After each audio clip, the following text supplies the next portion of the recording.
Yeah, I'm sorry. I just had to go out there and triple dip on the Vancouver Canucks stuff because all the media, all of the conversations, all of the stories, this is great, man. Like, this is what being a Canucks fan is all about. Hope for the future while also dissecting all the intricate details as to what's being said in the now. So we just made a video talking about Nikita Zadorov, Patrick Allvin, Filip Hronek, and in this video, we brought up a tweet from Patrick Johnston that had a quote from Patrick Allvin. This is what he said about Ilya Mikheyev. It wasn't Mikheyev's fault that he was a top six winger.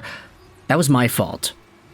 Allvin also said that he believes that Mikheyev will be in a better suited role next season.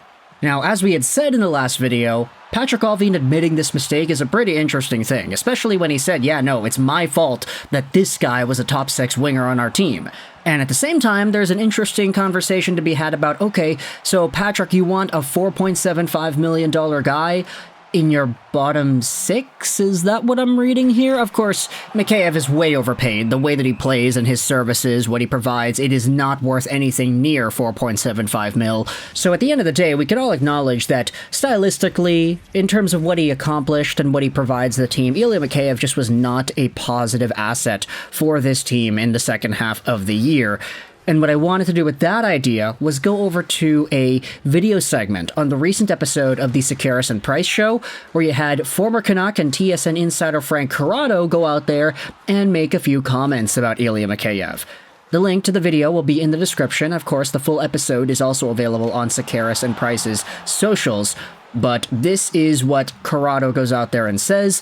The only way a team is taking Ilya Mikheyev off your hands is if a team is really slow. I don't think the Pittsburgh Penguins are a fast team. I don't think the Islanders are a fast team either. And so, with this in mind, do we have a case to make for the Pittsburgh Penguins and or the New York Islanders in regards to Vancouver Canucks winger Ilya Mikheyev? Now, disregarding the specifics of both of these teams, I just wanted to talk in general about Mikheyev. This is a guy who is very fast, and it's very noteworthy once you start actually paying attention. I'd say that Ilya Mikheyev, out of all the guys on the Vancouver Canucks to force fast breaks and potential breakaways, Ilya Mikheyev probably was the guy who did that the most. Like, Ilya Mikheyev's foot speed when he is on is just unmatched. It is on another level. He is one of the fastest guys in the league without the puck. And maybe even with the puck, he's one of the fastest. But New York Islanders fans, you're going to recognize this. Ilya Mikheyev's got a little bit of a Michael Grabner syndrome going on. Like, he does not have the hands to keep up with his feet in the slightest, and it's not even close. Like, the guy can find himself on 10 breakaways in a season, and maybe he'll score on one of them if he's lucky. His hands just do not keep up. His shooting ability, not there either. You know, sometimes you get on a breakaway, you can either make a fancy move, dangle the pants off the goalie, and then bury it, or you can just snipe it from distance. Like, we've seen some Vancouver Canucks be able to snipe it from distance on breakaways. JT Miller comes to mind. Brock Besser used to be able to do that, but no, Ilya Mikheyev shoots muffins. He is not able to get it up, and his dangling ability, I mean, we all saw what happened in Game 7 against the Oilers, right? Mikheyev had a beautiful chance set up in front by Miller. He dangled around Stuart Skinner, bobbled the puck, and shot it off the side of the net. He will never score again, it feels like. But of course, if some other team wants to go out there and utilize that type of skill set in their team, maybe they can give him more of a revival. And of course, Mikheyev does have some good qualities in the offensive zone. He always finds himself in the right spot. I mean, the fact is, if this guy just had like 50% better finishing ability, he would have had a lot more goals this season. The way he reads the offensive zone and the way he places himself when he doesn't have the puck is honestly really good. It's just his hands can't keep up. And so, with the idea in mind that Mikheyev could be some sort of an addition to Pittsburgh or New York, I'd say, look, if Patrick Allvin can find a way to unload this contract with 50% salary retained, doesn't even matter what it is that you get in return, you do it. If it's a 7th round pick, you do it. You take the cap hit bite for the next 2 seasons because Ilya Mikheyev and his buyout, if we wanted to go down that route, would be a little bit more costly. Mikheyev's contract goes on till 2026 at $4.75 million. If the Canucks were to buy it out, the contract would go on till 2028, and there would be a few extra penalties along the way. So, hold on to his contract at 50% salary retained till 2026 so that by the time 2026 rolls around, you're completely free of him. You don't have him anymore. And you also have the luxury of being able to play somebody else in your top six rather than him.